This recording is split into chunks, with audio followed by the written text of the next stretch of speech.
Atrapados por la nieve en una cabaña en la montaña, cortaron la luz. Y entonces alguien dijo, nadie sale vivo de aquí. Estábamos atrapados por la nieve en la cabaña cuando alguien cortó la electricidad y dijo, nadie saldrá de aquí con vida hasta que uno de ustedes confiese. La voz salió por el intercomunicador, distorsionada y electrónica, y los 7 dejamos de reírnos del pastel de cumpleaños de Rico y nos quedamos mirando las bocinas como si fueran a explotar. Ustedes saben lo que hicieron, continuó la voz. Tienen 2 horas para decir la verdad o empiezo a disparar. Entonces se fue la luz. Las luces de emergencia se encendieron, bañándolo todo en ese horrible brillo verde que hacía que todos parecieran ya muertos. Afuera, la tormenta de nieve era tan espesa que no podíamos ver más allá de las ventanas, y estábamos a unos 60 kilómetros de cualquiera que pudiera ayudarnos. Es una broma, dijo Mia. Pero le temblaba la voz. Alguien nos está cotorreando. Fue entonces cuando la ventana de la cocina explotó. Vidrios por todas partes, la nieve entrando de golpe y todos nos tiramos al suelo gritando. Otro disparo reventó una lámpara justo sobre la cabeza de Oliver. Madre mía, dijo Gael. De verdad hay alguien ahí fuera. Me temblaba todo el cuerpo y no podía parar. Habíamos venido aquí para celebrar los 18 años de Rico. Solo nuestro grupo de amigos de la prepa. Y ahora alguien con un rifle estaba afuera, en medio de una tormenta, intentando matarnos. ¿Confesar qué? Preguntó Elena, llorando ya. Ni siquiera sabemos qué quieren. Pero todos teníamos secretos, cosas que habíamos hecho y que nunca le habíamos contado a nadie. Se me revolvió el estómago pensando en lo que alguien podría saber, en lo que yo había ayudado a hacer. La temperatura bajaba rápidamente sin electricidad. Podía ver mi propio aliento y mis dedos ya empezaban a entumecerse. El viento afuera sonaba como un alarido. Está bien, de acuerdo, dijo Gael. El mes pasado, le pegué al coche de alguien en el estacionamiento y me fugué. ¿Quizás quieren dinero del seguro? El intercomunicador crujió. Incorrecto. Quedan 90 minutos. Otra ventana se hizo añicos en el piso de arriba. El hielo y la nieve entraban a raudales en la casa. Hice trampa en el examen de admisión, admitió Elena rápidamente. Le pagué a alguien para que lo hiciera por mí. Incorrecto, dijo la voz. He estado vendiendo mi Adderall, dijo Oliver. O sea, mucho. A media prepa. Incorrecto. Estábamos helados, aterrados, confesando nuestros pecados a un extraño con un rifle y nada de eso era lo que quería oír. Yo me quedé callada porque mis secretos no eran de los que admites en voz alta, especialmente el del año pasado. Esto es una locura, dijo Rico. Danos una pista al menos. Todos ustedes lo saben, dijo la voz. Dejen de fingir que no. Eso hizo que todos se callaran, porque había una cosa que todos habíamos acordado no volver a mencionar jamás. Una cosa que habíamos enterrado tan profundo que casi creíamos que no había sucedido. Me temblaban las manos, y no solo por el frío. ¿Qué hay de la fiesta del año pasado? Dijo Carla en voz baja. ¿Qué hay de Raquel? Todos guardaron silencio. Raquel Sánchez, la chica que murió en un accidente de coche la primavera pasada. Excepto que todos sabíamos que no había sido realmente un accidente. Recordé su cara esa noche, lo confundida que se veía. Cómo no dejaba de decir que algo andaba mal. Prometimos no volver a hablar de eso, susurró Mia. Bueno, pues alguien está hablando de eso ahora, dijo Gael. El intercomunicador se encendió de nuevo. Se están calentando. Queda 1 hora. No podía respirar. La noche que Raquel murió, todos habíamos estado en una fiesta. Ella había estado bebiendo por lo que le hicimos. Los rumores que esparcimos, el video que Oliver grabó, las mentiras que dijimos para romper su relación. Habíamos destruido su vida como una broma, como entretenimiento, pero había más. Algo peor que solo uno de nosotros había hecho. Se despeñó por ese acantilado por nuestra culpa, dijo Elena. No lo sabemos con certeza, dijo Rico. Pero su voz sonaba débil. Otro disparo. Esta vez dio en la puerta. Ahora podíamos oír pasos en la terraza, rodeando la casa, pero sin quedarse nunca en un sitio el tiempo suficiente para localizarlos. Tenemos que contarles todo, dijo Oliver. Eso es lo que quieren. Si lo admitimos, podrían matarnos, dijo Rico. Nos matarán de todos modos, dije yo, hablando por fin con la voz quebrada. La temperatura seguía bajando. Se estaba formando hielo en el interior de las ventanas. Tenía las manos tan entumecidas que ya no las sentía. ¿Quién puede saber lo que hicimos?, preguntó Mia. Fuimos cuidadosos. Alguien lo sabe, dijo Gael. Alguien siempre lo sabe. A través de la luz verde de emergencia podíamos ver sombras moviéndose por diferentes ventanas, como si hubiera más de una persona ahí fuera, o como si una persona se moviera imposiblemente rápido. El intercomunicador crujió. 30 minutos. Díganlo. Todo. Lo que hicieron para que se despeñara por ese acantilado. Fue entonces cuando Oliver se levantó y caminó hacia el intercomunicador. Bien. Hicimos una cuenta falsa de Instagram, publicamos fotos suyas, esparcimos rumores de que se acostaba con los profesores. Grabé un video de ella llorando en el baño y se lo envié a todo el mundo. Pusimos a toda la prepa en su contra porque estábamos aburridos. Le hicimos la vida imposible, añadió Carla, llorando, durante meses. Se quitó la vida por nuestra culpa, continuó Oliver. ¿Es eso lo que querías oír? El silencio que siguió fue peor que los disparos. Sabía que no estábamos diciendo todo, que Oliver estaba omitiendo la peor parte, y se me revolvió el estómago sabiendo que debería hablar, pero siendo demasiado cobarde. Entonces el intercomunicador se encendió por última vez, y la voz ya no estaba distorsionada. Era clara, familiar y absolutamente imposible. Incorrecto otra vez, dijo la voz de Raquel. Yo no me quité la vida, solo dejé que todos ustedes pensaran que sí. Nos miramos unos a otros horrorizados. Raquel estaba viva. Raquel había estado viva todo este año mientras nosotros cargábamos con la culpa de haberla matado. Pero eso ni siquiera es lo peor que me hicieron, continuó. Ni de lejos. Sonó otro disparo, y Oliver gritó. Cayó al suelo, agarrándose el hombro, la sangre extendiéndose por su camisa. No fue un disparo mortal, pero fue suficiente para hacer que todos gritaran y se alejaran de las ventanas. Me pegué contra la pared, con el corazón latiéndome a punto de salirse del pecho. Ahora, dijo la voz de Raquel, tan tranquila como siempre mientras Oliver se retorcía en el suelo. ¿Quién de ustedes me drogó en esa fiesta? El silencio después de la pregunta de Raquel se alargó tanto que pensé que tal vez el tiempo se había detenido. Oliver seguía haciendo esos horribles sonidos ahogados en el suelo, sujetándose el hombro mientras la sangre se filtraba entre sus dedos y formaba un charco en la madera bajo él. Mi corazón golpeaba mis costillas tan fuerte que estaba segura de que todos podían oírlo por encima del aullido del viento. Nadie se movió, nadie habló. Todos nos quedamos allí, bajo esa enfermiza luz verde de emergencia, congelados como si alguien hubiera puesto pausa a nuestras vidas. La cosa era que todos sabíamos que este era el verdadero secreto, el que hacía que todo lo demás pareciera nada. El ciberacoso, las cuentas falsas, el video, todo eso fue cruel y terrible, pero drogar a alguien en una fiesta era algo completamente distinto. Eso era criminal, era el tipo de cosa que podía destruir la vida entera de alguien, y quienquiera que lo hubiera hecho sabía que podría no sobrevivir a esta noche si lo admitía. El viento gritaba a través de las ventanas rotas y la nieve seguía entrando, pero ya ninguno de nosotros prestaba atención al frío. Gael finalmente rompió el silencio arrodillándose junto a Oliver y presionando su chamarra contra la herida. Le temblaban tanto las manos que apenas podía mantener la presión, y vi cómo sus dedos resbalaban 2 veces en la sangre de Oliver antes de conseguir un buen agarre. Oliver gimió e intentó apartar a Gael. But era demasiado débil para hacer mucho más que temblar. Mia lloraba en un rincón. No un llanto silencioso, sino sollozos histéricos que hacían temblar todo su cuerpo. Carla estaba completamente quieta, mirando el intercomunicador montado en la pared como si esperara que explotara en cualquier segundo. Me di cuenta de que todos estábamos pensando lo mismo, repasando nuestros recuerdos de esa fiesta, tratando de recordar quién había estado cerca de las bebidas de Raquel, quién le había ofrecido algo, quién había actuado raro. Se me retorció el estómago porque recordé haber visto cosas esa noche, pequeños detalles que había ignorado u olvidado, y ahora volvían nítidos y claros. Rico se levantó de repente y caminó hacia la cocina sin decir nada. Sus pasos sonaban demasiado fuertes en el tenso silencio. Luego se aclaró la garganta y dijo que necesitaba agua, pero su voz salió mal, tensa, como si alguien le estuviera apretando la garganta. Vi cómo cambiaba la cara de Elena mientras seguía el movimiento de Rico por la habitación.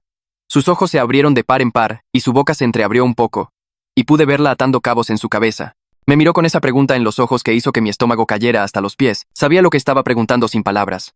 Lo sabía porque me había estado preguntando lo mismo desde que la pregunta de Raquel sonó por el intercomunicador. Rico había insistido tanto en esa fiesta, tan ansioso por asegurarse de que Raquel viniera, tan centrado en que ella se divirtiera. En ese momento pensé que simplemente le gustaba, pero ahora esos recuerdos adquirían un tono más oscuro. El intercomunicador cobró vida y la voz de Raquel llegó, tranquila y fría como el hielo. Dijo que nos quedaban 20 minutos para decidir qué íbamos a hacer. 20 minutos antes de que Oliver necesitara un hospital o podría no sobrevivir. Su voz era firme, casi aburrida, como si estuviera leyendo una lista del súper en lugar de amenazar la vida de alguien. Añadió que la persona que la drogó sabía exactamente lo que hizo. Sabía cómo se sentía verla tropezar y arrastrar las palabras y no entender lo que le estaba pasando a su propio cuerpo. Si no confesaban, se aseguraría de que Oliver se desangrara mientras todos mirábamos. Nos haría sentarnos aquí, en la cabaña helada, y verlo morir lentamente. Y entonces tal vez empezaría a dispararnos al resto.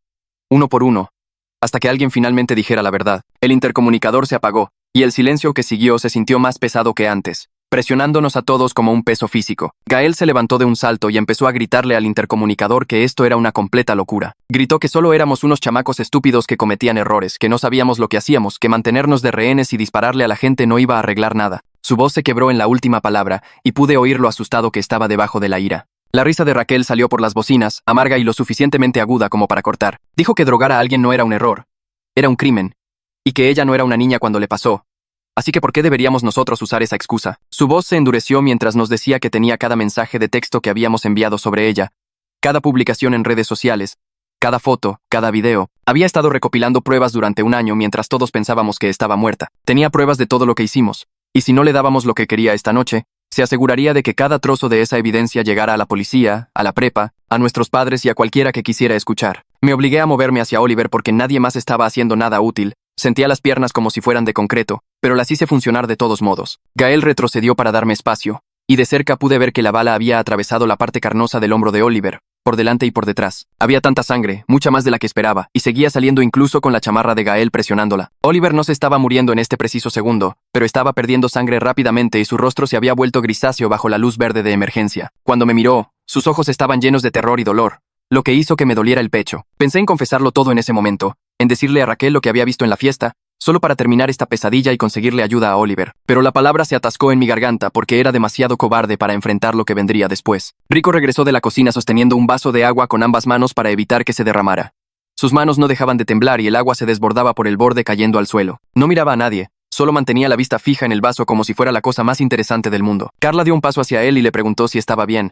Su voz suave y cuidadosa como si le hablara a un animal asustado. La forma en que Rico se sobresaltó ante su pregunta hizo que todos se fijaran en él a la vez. Elena de hecho jadeó y se alejó de él como si de repente se hubiera vuelto peligroso. El vaso se resbaló de las manos de Rico y se hizo añicos en el suelo, el agua y los vidrios rotos esparciéndose por la madera. Rico se quedó mirando el desastre y empezó a disculparse una y otra vez, pero nadie escuchaba sus palabras. Todos estábamos mirando su cara, viendo la culpa escrita allí tan claramente que bien podría haber estado deletreada con luces de neón. Mia empezó a hablar muy rápido sobre cómo necesitábamos simplemente decirle a Raquel todo lo que sabíamos, y tal vez ella nos dejaría ir. Sus palabras se atropellaban mientras mencionaba cada detalle de la campaña de ciberacoso. Habló sobre la cuenta falsa de Instagram que hicimos, las fotos editadas que publicamos para hacer quedar mal a Raquel, los rumores que esparcimos sobre ella acostándose con profesores. Mencionó el chat grupal donde planeábamos qué decir sobre Raquel cada día, cómo coordinábamos nuestros ataques para maximizar el daño. Ofreció cada pedazo de información como si fuera moneda de cambio que pudiera comprar nuestra libertad, como si confesar los crímenes menores fuera a hacer desaparecer el más grande. Pero Raquel permaneció en silencio en el intercomunicador. Sin respuesta, sin acuse de recibo. Nada. El silencio de las bocinas era de alguna manera peor que sus amenazas. La temperatura en la cabaña había bajado tanto que podía ver el aliento de todos formando nubes en el aire. Mis dedos estaban completamente entumecidos y ya no sentía los dedos de los pies dentro de mis botas. Oliver temblaba violentamente. Todo su cuerpo se sacudía de una manera que no se veía bien. Gael dijo que eso significaba que estaba entrando en shock, que su cuerpo se estaba apagando por la pérdida de sangre y el frío. Nos apresuramos a buscar abrigos y cobijas, envolviendo a Oliver en todo lo que pudimos agarrar. Pero el viento que aullaba a través de las ventanas rotas seguía robando cualquier calor que intentábamos crear. La nieve se había acumulado en el suelo cerca de los vidrios rotos y se estaba formando hielo en el interior de las ventanas intactas. Sabía que se nos estaba acabando el tiempo de varias maneras. Oliver podría no sobrevivir mucho más sin ayuda médica real. El frío podría matarnos a todos antes de que Raquel tuviera que disparar otra vez, y esa fecha límite de 20 minutos corría con cada segundo que desperdiciábamos. Elena se giró para encarar a Rico directamente y le preguntó sin rodeos si él había drogado a Raquel en la fiesta. Su voz temblaba pero estaba decidida, como si hubiera tomado la decisión de superar su miedo y obtener la verdad. La cara de Rico se puso completamente blanca, toda la sangre drenándose tan rápido que pensé que podría desmayarse. Empezó a tartamudear sobre lo loco que era eso. ¿Por qué siquiera pensaría eso? ¿De dónde sacaba esas ideas? Pero su negación sonaba hueca y llena de pánico en lugar de ofendida. Una persona verdaderamente inocente se habría enojado por la acusación, habría exigido saber por qué alguien pensaría algo tan terrible. Rico solo sonaba asustado y desesperado, y eso nos dijo todo lo que necesitábamos saber. Mi cerebro empezó a reproducir esa fiesta con gran detalle, como si alguien hubiera rebobinado un video que había intentado olvidar. Rico había estado encima de Raquel toda esa noche, siguiéndola a todas partes con bebidas, siempre empujando un vaso rojo en sus manos. Yo había pensado que solo estaba siendo amigable, tal vez tratando de que ella se relajara ya que había estado tan callada después de todo lo que le habíamos hecho. Pero ahora podía ver su cara en mi memoria, lo concentrado que se veía, cómo seguía revisando para asegurarse de que ella bebiera del vaso que él mismo había abierto. Ella había dicho que algo se sentía raro unos 20 minutos después de tomar esa bebida de él. Sus palabras se habían vuelto arrastradas y sus ojos se veían confundidos, como si no pudiera enfocar nada. La había visto tropezar hacia el baño y no había hecho nada. Solo me quedé allí como la cobarde que era. El recuerdo me dio ganas de vomitar allí mismo, en el suelo de la cabaña, porque había visto que sucedía y sabía que algo andaba mal, pero no había dicho ni una palabra. La voz de Gael cortó mis pensamientos, aguda y a la defensiva. Le dijo a Elena que necesitaba calmarse porque todos estábamos estresados y ponernos unos contra otros era exactamente lo que Raquel quería que hiciéramos, pero Carla ya no estaba dispuesta a soportarlo. Dio un paso adelante y señaló que Rico había sido quien sugirió hacer esa fiesta en primer lugar, que había insistido de forma extraña en que Raquel viniera a pesar de que habíamos pasado meses haciéndole la vida imposible. Elena se unió, su voz temblorosa pero decidida, recordándonos a todos que Rico había seguido ofreciéndole bebidas a Raquel, incluso después de que ella dijera que se sentía rara y quería irse a casa. Mia ahora asentía, alejándose de Rico como si acabara de darse cuenta de que había estado parada junto a un monstruo todo este tiempo. Vi la cara de Rico cambiar mientras todos lo miraban. Vi cómo el color desaparecía hasta que se veía gris bajo la luz verde de emergencia. Su boca se abrió y cerró varias veces como si tratara de encontrar palabras que arreglaran esto, pero no salió nada excepto este sonido roto y sollozante. Las lágrimas comenzaron a correr por su rostro y todo su cuerpo temblaba y no dejaba de decir que no quería que pasara nada malo. Las palabras salieron de él rápidas y desesperadas. Cómo solo quería que ella se relajara y se divirtiera. Cómo había puesto algo en su bebida para aflojarla. Juró que no sabía que ella reaccionaría tan mal. Que no pensó que todos lo convertiríamos en munición para usarla contra ella. Seguía diciéndolo como si eso lo hiciera mejor, como si sus intenciones de alguna manera borraran lo que realmente le había hecho. La confesión quedó suspendida en el aire helado entre nosotros mientras todos procesábamos lo que había admitido. Incluso Gael se veía asqueado ahora.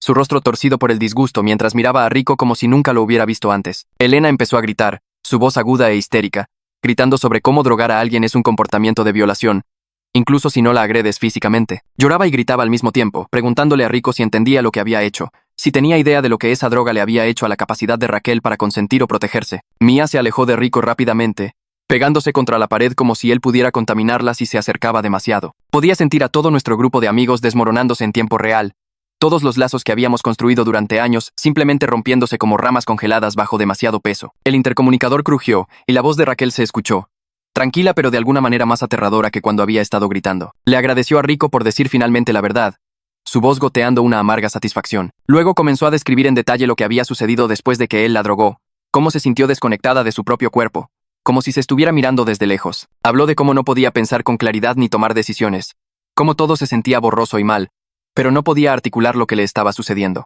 Su voz se endureció cuando describió cómo Oliver la había filmado en ese estado vulnerable, cómo todos se habían reído de ella tropezando y arrastrando las palabras, cómo usarían ese video para destruir lo que quedaba de su reputación. Dijo que le habíamos quitado su autonomía, su dignidad, su sentido de seguridad en su propio cuerpo, y lo habíamos hecho por entretenimiento. Rico estaba sollozando desconsoladamente ahora, con la cara hundida entre las manos, rogándole a Raquel a través del intercomunicador que entendiera que solo era un chamaco estúpido que cometió un terrible error. Su voz era ahogada y rota, suplicando que viera que no había tenido la intención de lastimarla de esa manera. La respuesta de Raquel cortó sus súplicas como un cuchillo, su voz helada y precisa.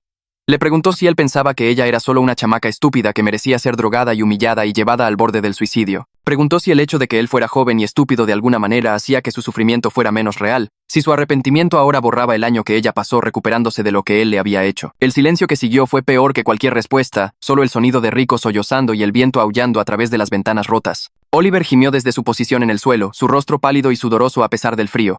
Dijo que necesitábamos llevarlo a un hospital ahora mismo o se iba a morir, su voz débil y asustada. Gael estuvo de acuerdo de inmediato, diciendo que teníamos que hacer algo porque Oliver estaba perdiendo demasiada sangre y entrando en shock. La voz de Raquel cortó nuestro pánico, tranquila y controlada. Dijo que nos diría cómo salir vivos, cómo conseguirle a Oliver la ayuda médica que necesitaba, pero solo después de que Rico enfrentara consecuencias reales en lugar de solo ofrecer disculpas y lágrimas. Encontré mi voz por primera vez en lo que parecieron horas, aunque salió temblorosa y pequeña. Le pregunté a Raquel qué quería de nosotros, qué haría que esto terminara. Su respuesta fue simple y aterradora. Dijo que quería que Rico saliera y la enfrentara directamente, que admitiera lo que le había hecho cara a cara en lugar de esconderse detrás de paredes y amigos. Prometió que si él hacía eso, dejaría que el resto de nosotros nos fuéramos. Nos diría dónde encontrar ayuda para Oliver. La respuesta de Rico fue inmediata y llena de pánico, diciendo que ella lo mataría si salía. Gael, sorprendentemente, lo apoyó, diciendo que obviamente era una trampa y que no podíamos confiar en que Raquel cumpliera su palabra. Pero Carla intervino, su voz aguda por la lógica. Señaló que todos nos estábamos muriendo aquí de todos modos, entre el frío y el sangrado de Oliver, y que tal vez Raquel estaba diciendo la verdad sobre dejarnos ir si Rico cooperaba. Elena se había movido hacia una de las ventanas tapiadas mientras discutíamos, presionando su ojo contra una rendija en la madera. Dijo que podía ver a alguien moviéndose ahí fuera en la nieve, una figura parada cerca de la línea de árboles. El rifle estaba bajo ahora, ya no apuntaba a la cabaña, y la figura solo estaba allí, esperando. La voz de Elena sonaba reflexiva cuando dijo, quizás Raquel realmente solo quiere hablar con Rico cara a cara. Quizás esto no se trata de asesinato después de todo. Me oí a mí misma hablar antes de siquiera decidir decir algo, mi voz cortando el silencio asustado para decirles a todos que pensaba que deberíamos confiar en Raquel en esto. Las palabras se sintieron mal saliendo de mi boca, pero de alguna manera también correctas, y vi como 5 pares de ojos se giraban para mirarme como si hubiera perdido por completo la cabeza. Me temblaban mucho las manos, y las metí en mis bolsillos mientras explicaba que Raquel había pasado un año entero planeando esto, que había tenido múltiples oportunidades de matarnos a todos ya, pero solo le había disparado a Oliver como advertencia. En el hombro en lugar de en algún lugar fatal. Dije que eso tenía que significar algo, que tal vez ella quería justicia o respuestas, o simplemente enfrentar a Rico directamente en lugar de cometer un asesinato.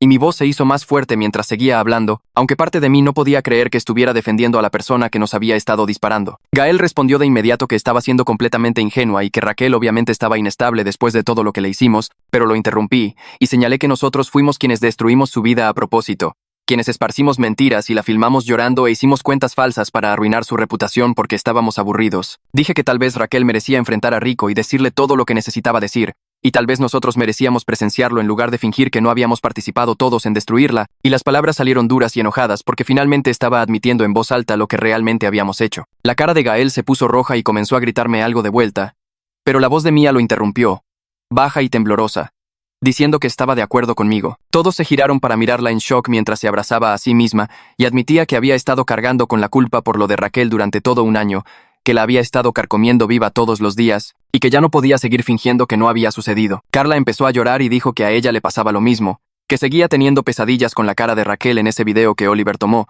viendo su expresión confundida y asustada una y otra vez en sus sueños. La voz de Elena era apenas un susurro cuando admitió que había estado yendo a terapia durante meses tratando de procesar lo que hicimos, pero que no podía decirle a su terapeuta toda la verdad sobre drogar a Raquel y destruir su vida. Así que la terapia ni siquiera estaba ayudando porque estaba mintiendo sobre las peores partes. Rico se había arrinconado en la esquina de la habitación mientras hablábamos, literalmente pegado contra la pared como si quisiera desaparecer a través de ella. Y ahora 5 de sus antiguos amigos lo miraban con rostros que mostraban disgusto y determinación en lugar de la lealtad a la que estaba acostumbrado. Seguía diciendo que no podía salir, que Raquel lo mataría en el segundo en que pusiera un pie afuera, su voz volviéndose más aguda y llena de pánico con cada palabra. Gael miró a Rico por un largo momento, y vi algo cambiar en su expresión.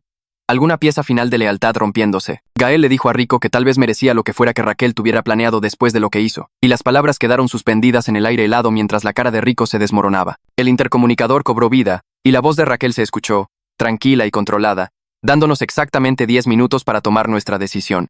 Añadió que el hombro de Oliver seguía sangrando bastante, y que el shock podía matar a alguien tan fácilmente como una bala, su tono casi clínico, como si estuviera explicando un hecho médico. Raquel dijo que si Rico salía a enfrentarla, nos diría dónde había estacionado una moto de nieve que podría llevar a Oliver a la carretera principal y a un hospital. Pero si Rico se negaba, todos moriríamos congelados juntos en la cabaña mientras ella miraba desde afuera, donde hacía más calor. Miré a Oliver, que apenas estaba consciente ahora, su rostro tan pálido que parecía gris bajo la luz verde de emergencia, y supe que se nos estaba acabando el tiempo de varias maneras a la vez. Empecé a mirar alrededor de la cabaña con más cuidado, tratando de entender cómo Raquel nos había estado observando y escuchando todo este tiempo.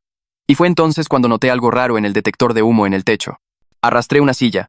Me subí para examinarlo más de cerca y se me cayó el estómago cuando encontré una diminuta lente de cámara escondida en la carcasa de plástico, tan pequeña que casi no la vi incluso cuando la estaba mirando fijamente. Llamé a los demás y les mostré lo que había encontrado, y la revelación nos golpeó a todos al mismo tiempo. Raquel tenía cámaras por todas partes, había estado observando nuestras reacciones y escuchando nuestras conversaciones durante toda esta pesadilla. Había visto cada momento de nuestro miedo, pánico y culpa. Nos había visto confesar, discutir y ponernos unos contra otros. Y de repente el alcance de su planificación se volvió aterradoramente claro. Carla empezó a buscar inmediatamente en la cocina y encontró otra cámara escondida en la esquina de un gabinete, posicionada para ver toda la habitación. Elena revisó el baño y descubrió una oculta en el conducto de ventilación. Y todos nos quedamos allí mirándonos mientras entendíamos que Raquel no había montado esta confrontación esta noche por impulso. Había estado estudiándonos durante quién sabe cuánto tiempo, aprendiendo nuestros patrones y horarios, viéndonos vivir nuestras vidas normales mientras pensábamos que estaba muerta y enterrada, y había esperado el momento perfecto para atacar, cuando todos estuviéramos juntos y aislados. La revelación fue a la vez completamente aterradora y, de alguna manera enfermiza, impresionante, porque se necesitaba un compromiso y una planificación serios para lograr algo tan elaborado. Gael volvió a la cámara del detector de humo y la quitó con cuidado del techo, examinando el equipo con la atención centrada que generalmente reservaba para sus proyectos de ingeniería. Lo reconoció de inmediato como equipo de vigilancia profesional, del tipo que costaba miles de pesos y requería conocimientos técnicos para instalarlo y operarlo correctamente. Gael dijo que Raquel debió haber pasado meses ahorrando dinero para comprar todo este equipo, y obviamente había aprendido habilidades técnicas serias para instalarlo sin que nadie se diera cuenta, lo que significaba que su venganza no era solo ira impulsiva o un colapso. Dijo que esto era justicia calculada, planeada y ejecutada con precisión, y de alguna manera esa distinción importaba de una manera que no podía explicar del todo. Esta no era una chica que se había quebrado y vuelto loca por el dolor. Era alguien que había pasado un año entero preparándose para hacernos responsables de lo que hicimos, y había algo casi respetable en ese nivel de determinación, aunque estaba aterrada. Rico estaba hiperventilando en su rincón, respirando rápida y superficialmente, lo que hacía temblar todo su cuerpo. Y a pesar de todo lo que había hecho, sentí una pizca de compasión por él al verlo desmoronarse así. Pero entonces recordé la cara de Raquel en ese video que Oliver había tomado y difundido, lo confundida y asustada que se veía, lo violada que debió sentirse al verse en ese estado transmitido a todos en la prepa. Pensé en lo sola que debió estar después de que destruimos su reputación y pusimos a toda la prepa en su contra, lo asustada que debió estar conduciendo a casa esa noche después de que Rico la drogó, y mi compasión por Rico desapareció por completo, porque él había creado toda esta situación a través de su propio comportamiento depredador y ahora finalmente estaba enfrentando consecuencias reales. Elena había estado buscando cerca de las cámaras, y de repente gritó que había encontrado algo más, sosteniendo un pequeño cuaderno que había estado escondido detrás de uno de los soportes de la cámara. Lo abrió y sus ojos se abrieron de par en par mientras comenzaba a leer, y cuando nos lo mostró, vimos que Raquel había escrito notas detalladas sobre cada uno de nosotros, documentando nuestros horarios, relaciones y secretos como si estuviera realizando una vigilancia a criminales. Raquel había rastreado nuestras vidas durante el último año mientras todos pensábamos que estaba muerta, anotando dónde íbamos, a quién veíamos y qué hacíamos, y leer sus observaciones sobre mi propio comportamiento me hizo sentir completamente expuesta y avergonzada. Había escrito sobre la vez que me reí de un chiste que alguien hizo sobre su muerte, sobre cómo nunca había visitado su supuesta tumba ni reconocido lo que le habíamos hecho, sobre cómo simplemente había seguido con mi vida como si destruir a alguien no fuera gran cosa. Cada página tenía más detalles sobre nuestras vidas, pruebas de que Raquel nos había estado observando constantemente mientras vivíamos en la ignorancia, y el cuaderno hacía imposible negar cuánto daño habíamos causado o fingir que no sabíamos exactamente lo que le habíamos hecho. Hojeé el cuaderno con manos temblorosas y encontré páginas de conversaciones mecanografiadas, transcripciones palabra por palabra de cosas que habíamos dicho sobre Raquel después de su supuesta muerte. Se me cayó el estómago al leer la primera entrada, fechada 3 semanas después del accidente, donde Gael bromeó diciendo que al menos ya no teníamos que preocuparnos de que ella nos delatara. Elena se había reído y dicho algo sobre librarnos de una buena, y yo había añadido que tal vez era lo mejor, ya que probablemente se dirigía a un colapso de todos modos. Ver nuestras palabras exactas preservadas como evidencia en un caso criminal hizo que se me erizara la piel, porque habíamos sido tan casuales al respecto, como si su muerte fuera solo un inconveniente menor que ya habíamos superado. Había docenas de estas conversaciones grabadas durante meses, cada una mostrando lo rápido que nos habíamos absuelto y vuelto a la vida normal. Habíamos hecho bromas, minimizado lo que habíamos hecho, convencido a nosotros mismos de que el ciberacoso no era tan malo, y que ella era demasiado sensible de todos modos. Leerlo ahora, con Raquel viva y haciéndonos responsables, me hizo entender su rabia de una manera que no lo había hecho antes, porque habíamos tratado su destrucción como entretenimiento y su muerte como un alivio. Mía me arrebató el cuaderno de las manos y empezó a leer en voz alta, su voz quebrándose cuando llegó a una sección que Raquel había escrito de su puño y letra. Raquel describía estar sentada en una cafetería frente a nuestra prepa,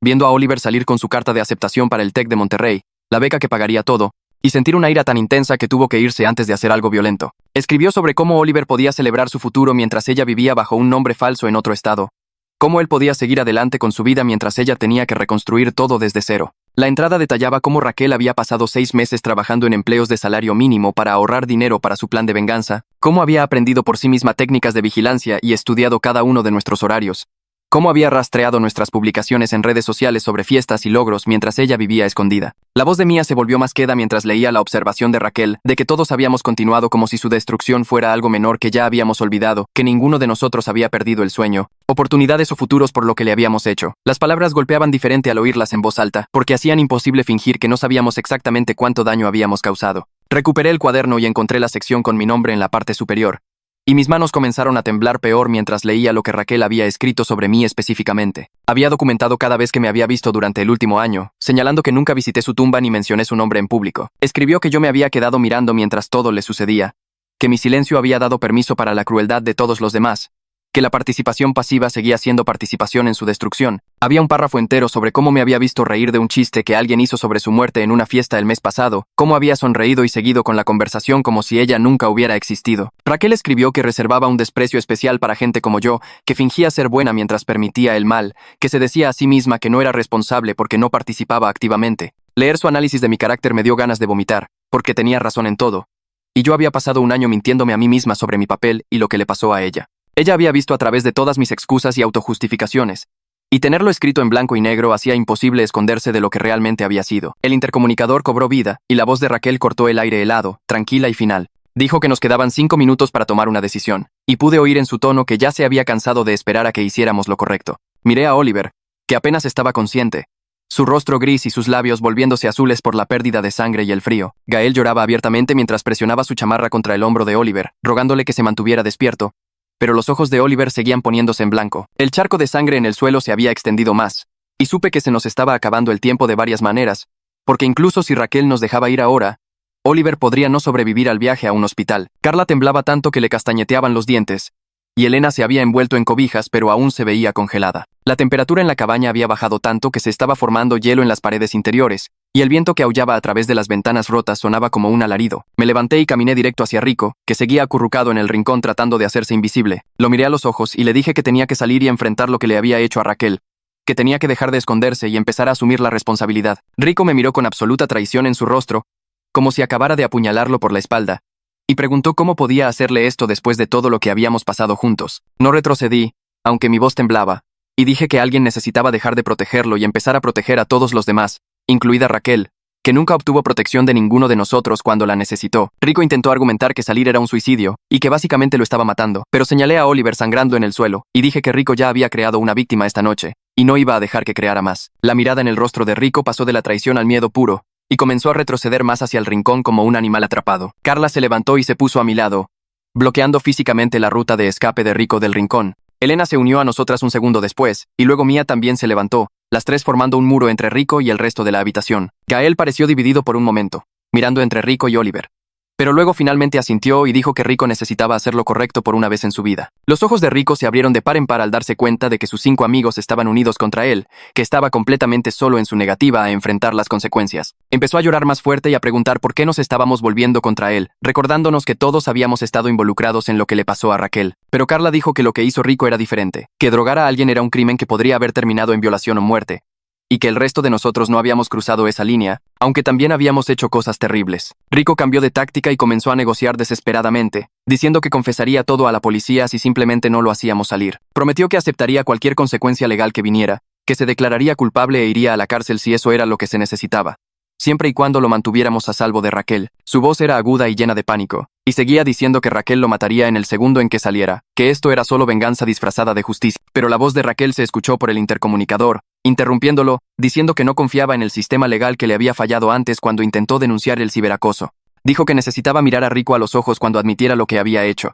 que necesitaba que todos nosotros fuéramos testigos directos de su confesión, en lugar de dejar que los abogados y los acuerdos de culpabilidad la diluyeran. La voz de Raquel era firme y fría, y añadió que si Rico estaba realmente arrepentido, estaría dispuesto a enfrentarla en lugar de esconderse detrás de sus amigos y la protección legal. Tomé la decisión sin preguntarle a nadie más, y caminé hacia la puerta principal, mis manos temblando mientras alcanzaba la manija. En el segundo en que la abrí, una ráfaga de aire ártico y nieve entró con tanta fuerza que casi me derriba. El viento gritaba y la visibilidad era casi nula a través de la ventisca, pero apenas podía distinguir la oscura silueta de Raquel parada a unos 6 metros de la cabaña. Tenía el rifle bajo, a su costado, sin apuntar a nada, solo esperando allí, completamente quieta. Algo en su quietud era más aterrador que todos los disparos, porque demostraba lo tranquila y en control que estaba mientras nosotros habíamos estado en pánico adentro. A través de la nieve arremolinada pude ver que llevaba ropa de invierno pesada, y me pregunté cuánto tiempo había estado parada ahí afuera a temperaturas bajo cero, solo esperando a que tomáramos la decisión correcta. El frío era tan intenso que quemó mi piel expuesta de inmediato, y tuve que entrecerrar los ojos contra el viento y los perdigones de hielo que golpeaban mi cara. Rico fue empujado hacia adelante por el grupo, no bruscamente, sino con manos firmes en sus hombros guiándolo hacia la puerta abierta. Tropezó y casi cayó, llorando y rogándonos que no lo hiciéramos hacer esto. Sentí un momento de duda al verlo derrumbarse tan completamente, preguntándome si estábamos haciendo lo correcto al forzarlo a salir. Pero entonces recordé la cara de Raquel en ese video que Oliver había tomado y difundido, lo confundida y violada que se veía, lo sola que debió estar después de que destruimos su reputación. Pensé en cómo ella había pasado un año entero escondida mientras Rico celebraba sus 18 años como si nada hubiera pasado. Como él nunca había intentado arreglar las cosas o siquiera reconocer lo que le había hecho. Mi duda desapareció por completo, porque Rico había creado toda esta situación a través de su propio comportamiento depredador, y ahora finalmente estaba enfrentando consecuencias reales en lugar de salirse con la suya como se había salido con la suya en todo lo demás. La voz de Raquel se escuchó por el intercomunicador una última vez y pude oírla claramente a pesar del viento. Le dijo a Rico que caminara hacia ella lentamente con las manos donde ella pudiera verlas, que si intentaba correr o atacarla, le dispararía sin dudarlo, pero dijo que si venía en paz y decía la verdad sobre todo lo que había hecho, mantendría su promesa sobre la moto de nieve y llevar a Oliver a un hospital. Su voz era firme y profesional, como si estuviera dando instrucciones para una tarea normal en lugar de orquestar una confrontación en medio de una ventisca mortal. Añadió que necesitaba que todos oyéramos la confesión de Rico, que necesitábamos presenciar cómo asumía la responsabilidad, y entonces dejaría ir al resto de nosotros. El intercomunicador se apagó y Rico se quedó en la puerta, temblando y llorando, la nieve ya cubriendo su cabello y hombros. Mientras Raquel esperaba inmóvil en la tormenta, Rico dio su primer paso en la ventisca y el viento lo golpeó tan fuerte que tropezó de lado. Nos agolpamos en la entrada, viéndolo avanzar a través de la nieve que le llegaba más arriba de las rodillas. Cada paso parecía costarle todo lo que tenía, y 2 veces el viento casi lo tumba de bruces. El frío era brutal incluso desde adentro, donde estábamos. Y no podía dejar de pensar en Raquel parada ahí afuera durante quién sabe cuánto tiempo, solo esperando este momento exacto. Rico mantuvo las manos en alto donde ella podía verlas y todo su cuerpo temblaba de frío y miedo. La nieve lo cubrió tan rápido que parecía un fantasma moviéndose a través de la tormenta. Cuando llegó a unos 4 metros de Raquel, ella levantó el rifle ligeramente, pero no le apuntó directamente. Su voz llegó en el viento, pero apenas, y tuvimos que esforzarnos para oírla pedirle que lo dijera. La respuesta de Rico se perdió por completo en el aullido de la tormenta. Raquel gritó más fuerte que todos necesitábamos oírlo admitir lo que hizo. Dijo que sus amigos necesitaban presenciar su confesión porque habían pasado un año protegiéndolo y mintiendo por él. Rico dejó de moverse y se quedó allí parado en la nieve, y pude ver sus hombros temblar por los sollozos incluso desde la entrada.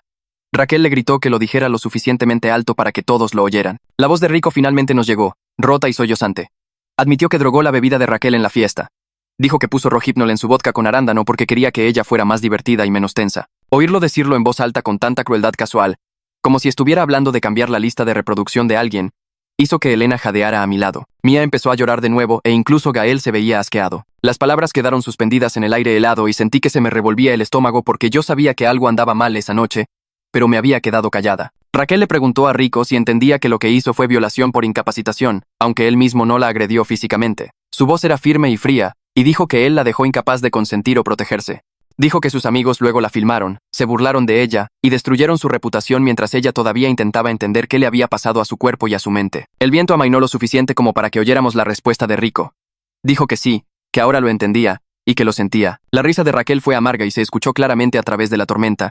Preguntó si un lo siento arreglaba el año que pasó escondida. Preguntó si un lo siento pagaba sus cuentas de terapia, o detenía sus pesadillas, o le devolvía la capacidad de confiar en alguien. Preguntó si un lo siento reconstruía los planes futuros que destruimos por completo cuando la convertimos en el chiste de toda la prepa. Rico no tuvo respuesta, solo se quedó allí, llorando en la nieve. Vi a Raquel bajar el rifle por completo y sacar su teléfono. De repente, aparecieron luces entre los árboles, haciéndose más brillantes a medida que se acercaban. Una moto de nieve apareció rugiendo a través de la tormenta y se detuvo justo al lado de Raquel.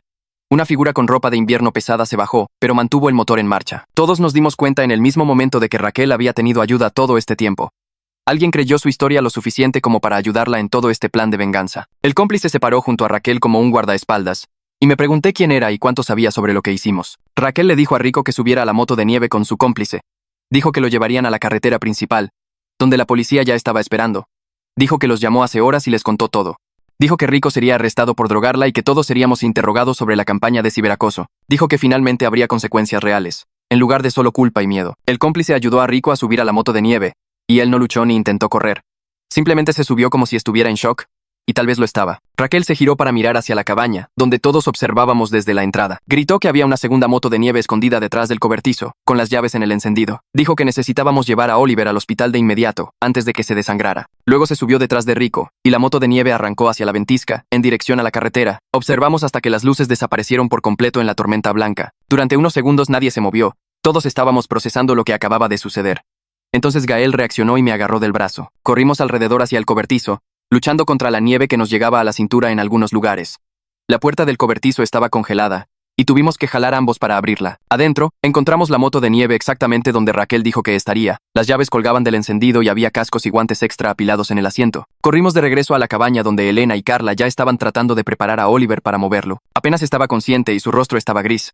La sangre había empapado todos los abrigos con los que habíamos envuelto su hombro. Mia estaba agarrando toda la ropa de abrigo que pudo encontrar y metiéndola en una bolsa. Gael dijo que él conduciría mientras yo sostenía a Oliver. Carla insistió en venir también, en caso de que necesitáramos manos extra. Sacamos a Oliver y lo subimos a la moto de nieve, lo cual fue más difícil de lo que suena porque seguía desmayándose. Me subí detrás de Gael y logramos acomodar a Oliver entre nosotros. Carla se apretó detrás de mí y nos rodeó a todos con los brazos para ayudar a mantener a Oliver en su lugar. Gael arrancó el motor y partimos hacia la ventisca. El viaje a la carretera principal fue el momento más aterrador de toda mi vida. La visibilidad era casi nula, y varias veces pensé que íbamos a estrellarnos contra un árbol. El frío era tan intenso que quemaba cualquier piel expuesta y sentía la cara como si me la estuvieran apuñalando con agujas. Oliver perdía y recuperaba la conciencia, y cada vez que se quedaba flácido, me aterraba pensar que había muerto. Lo sostuve tan fuerte como pude y recé para que llegáramos a tiempo. Carla lloraba detrás de mí, pero no podía oírla por encima del viento y el motor. Seguía pensando en cómo todos estábamos pagando por nuestra crueldad ahora, de diferentes maneras. Oliver podría morir por una herida de bala. Rico iba a ir a la cárcel. El resto de nosotros tendríamos que vivir con lo que hicimos y enfrentar cualquier consecuencia legal que viniera después. Raquel había pasado un año planeando esta venganza y la había ejecutado a la perfección. Habíamos destruido su vida como entretenimiento, y ahora ella se estaba asegurando de que entendiéramos exactamente cómo se sentía eso. La carretera apareció a través de la nieve como un milagro. Luces rojas y azules cortaban el blanco, y conté 4 patrullas y una ambulancia estacionadas en fila. Gael apagó el motor y los paramédicos corrieron hacia nosotros antes incluso de que nos bajáramos de la moto de nieve. Me quitaron a Oliver y lo subieron a una camilla, y vi cómo le cortaban la chamarra empapada de sangre mientras uno de ellos le ponía una máscara de oxígeno en la cara. Los oficiales de policía nos rodearon de inmediato y comenzaron a separarnos en diferentes patrullas. Vi a Rico ya sentado en la parte trasera de una, con las manos esposadas a la espalda y el rostro completamente destrozado. Un oficial me guió hacia otro coche mientras a Carla la llevaban a un tercero. Nos mantenían a todos separados y me di cuenta de que estaban tratando esto como la escena de un crimen, lo cual, supongo, era. Mis piernas apenas funcionaban después del viaje helado y el oficial tuvo que ayudarme a caminar. Me subí al asiento trasero, la puerta se cerró y de repente estaba sola, solo con el sonido de la calefacción. Una detective abrió la puerta unos minutos después y se deslizó a mi lado. Tenía el pelo oscuro recogido y ojos cansados. Me dijo su nombre, pero lo olvidé de inmediato. Me pidió que le explicara todo lo que pasó esa noche. Y empecé a hablar. Le conté sobre las amenazas del intercomunicador, los disparos, cómo hirieron a Oliver. La voz de Raquel revelando que estaba viva. Admití la campaña de ciberacoso que llevamos a cabo contra Raquel, las cuentas falsas, los rumores y el video que Oliver tomó. Le conté que vi a Rico drogar la bebida de Raquel en la fiesta del año pasado y no dije nada, no lo detuve, solo observé cómo sucedía. Con cada confesión, mi pecho se sentía más ligero y más pesado al mismo tiempo, como si estuviera liberando presión pero asumiendo un peso. La detective anotó todo y lo grabó en su teléfono. Nunca pareció sorprendida o disgustada. Solo asentía y hacía preguntas de seguimiento. Cuando terminé, se quedó callada por un largo minuto. Luego me dijo que Raquel acudió a ellos hacía meses con pruebas de lo que hicimos. Llevó capturas de pantalla, videos, declaraciones de testigos. Todo documentado cuidadosamente. Pero el ciberacoso ocurrió cuando éramos menores de edad, por lo que el enjuiciamiento era complicado y el fiscal de distrito no estaba seguro de poder presentar cargos sólidos. La detective dijo que el plan de venganza de Raquel de esta noche fue, de hecho, aprobado por la policía como una forma de obtener la confesión de Rico grabada. Sabían que ella estaba planeando algo en la cabaña y trabajaron con ella para asegurarse de que se mantuviera controlado. Miré a la detective en estado de shock, tratando de procesar que toda la noche había sido una operación autorizada. La detective vio mi expresión y explicó que los métodos de Raquel eran inusuales, pero efectivos. Dijo que la confesión grabada de Rico, combinada con toda la evidencia que Raquel recopiló durante el último año, significaba que él enfrentaría cargos serios. La detective me dijo que Raquel está estudiando justicia penal ahora, en una universidad diferente bajo su nueva identidad. Cambió su nombre, se mudó a otro estado, empezó completamente de cero. Quiere ayudar a otras víctimas a obtener justicia cuando el sistema les falla, y aparentemente es muy buena en eso. La detective dijo que Raquel pasó meses aprendiendo técnicas de vigilancia y estudiando procedimientos policiales. Planeó cada detalle de esta noche para forzar la verdad a salir, manteniéndose dentro de los límites legales. Pregunté si Raquel estaba bien, y la detective dijo que está mejor de lo que probablemente cualquiera de nosotros merece. Durante los días siguientes, la historia completa salió a la luz en entrevistas y procedimientos legales. Rico fue acusado de agresión sexual grave facilitada por drogas, y el resto de nosotros enfrentamos varios cargos relacionados con acoso y ciberacoso. Los medios de comunicación recogieron la historia rápidamente y, de repente, todo el mundo supo lo que le hicimos a Raquel y cómo obtuvo su venganza. Camionetas de noticias aparecieron en casa de mis padres. Los reporteros llamaban a mi teléfono constantemente. Vi nuestras fotos de la prepa en la televisión con titulares sobre ciberacoso y agresión. Mis padres contrataron a un abogado que me dijo que dejara de hablar con nadie excepto con la policía y los fiscales. Di 3 declaraciones formales más durante esos días, cada vez repasando cada detalle de lo que le hicimos a Raquel. Oliver sobrevivió a su herida en el hombro y se recuperó físicamente por completo en unas pocas semanas. Pero fue expulsado de la universidad y perdió su beca. Dio una entrevista a una estación de noticias local donde se disculpó con Raquel y admitió que era un bully que disfrutaba lastimando a alguien vulnerable. Lo vi llorar en cámara y hablar de sus arrepentimientos. Y no me hizo sentir mejor, porque no deshacía nada. Su disculpa se sintió hueca, aunque creo que era sincera. Mía, Carla, Elena y yo aceptamos acuerdos de culpabilidad que incluían libertad condicional, servicio comunitario y terapia obligatoria. Tuvimos que escribir disculpas formales a Raquel y completar programas sobre ciberacoso y consentimiento. El juez dejó claro que la estábamos sacando barata porque cooperamos y mostramos arrepentimiento genuino. Mi acuerdo incluía 2 años de libertad condicional, 200 horas de servicio comunitario y sesiones de terapia semanales. Tenía que permanecer en el estado e informar a un oficial de libertad condicional mensualmente. Rico se negó a aceptar un acuerdo, por lo que su caso fue a juicio. Raquel testificó contra él en el tribunal, y yo asistí todos los días para apoyarla. Verla describir con calma lo que él le hizo y cómo afectó su vida fue una de las cosas más poderosas que he presenciado. No lloró ni gritó, solo dijo la verdad con voz firme mientras el jurado escuchaba. Describió cómo se sintió desconectada de su cuerpo después de que él la drogó. Habló sobre el video que Oliver tomó y cómo se difundió por la prepa. Explicó cómo la campaña de ciberacoso destruyó sus relaciones y su reputación. Vi a miembros del jurado llorar mientras ella hablaba. El jurado condenó a Rico por todos los cargos después de deliberar por menos de 4 horas. El juez lo sentenció a 6 años de prisión, seguidos de registro de por vida como delincuente sexual. Sus padres intentaron abrazarlo antes de que los oficiales se lo llevaran, y él sollozaba y decía que lo sentía. Pero era demasiado tarde para que un lo siento importara, porque las consecuencias finalmente eran reales y permanentes.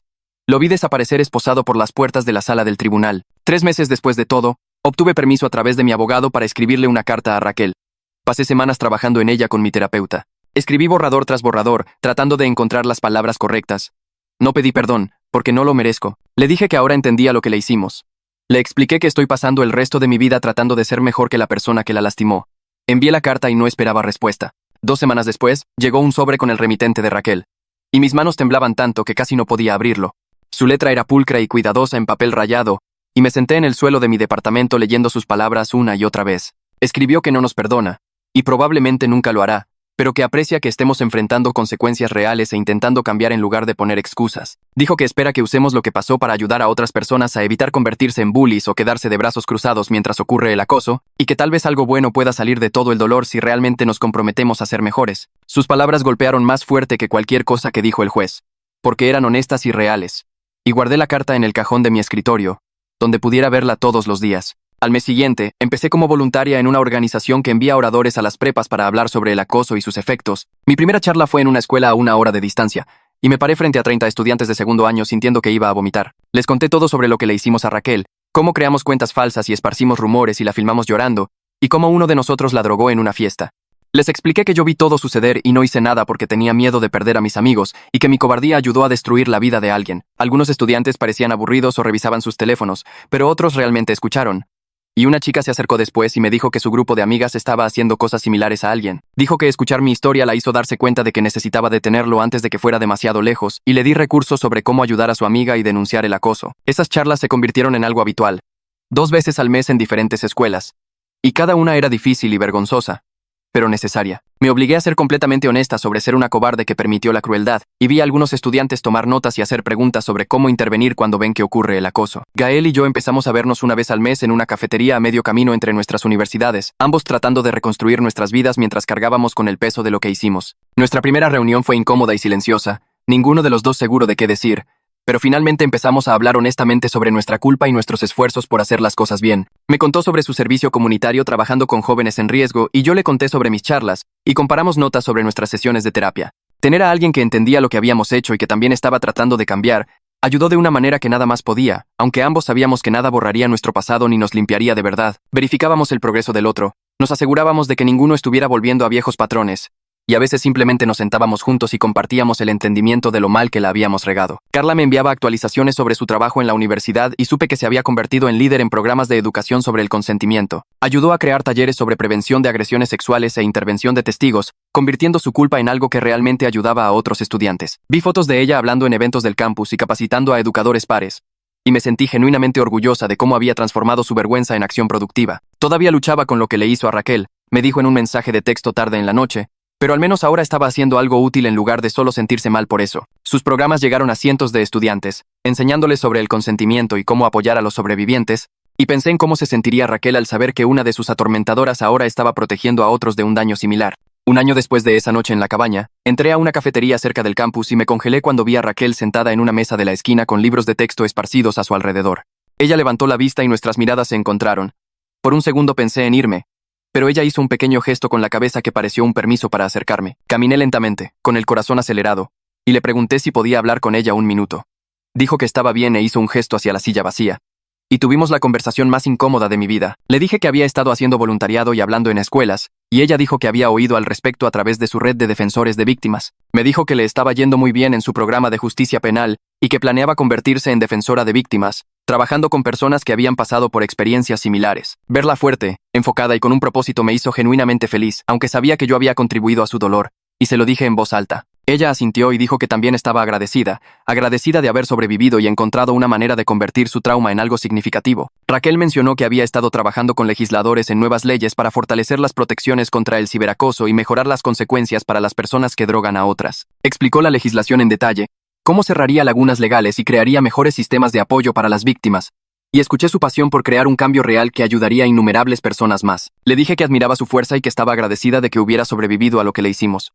Y ella me miró por un largo momento antes de decir que ella también estaba agradecida. No nos hicimos amigas, y probablemente nunca lo seremos, pero había algo así como respeto mutuo en ese momento, un entendimiento de que ambas estábamos tratando de seguir adelante de diferentes maneras. 2 años después, estaba terminando mi carrera en trabajo social, enfocada en ayudar a las personas a enmendar el daño que han causado, y había hecho de hablar sobre mi experiencia una parte habitual de mi vida.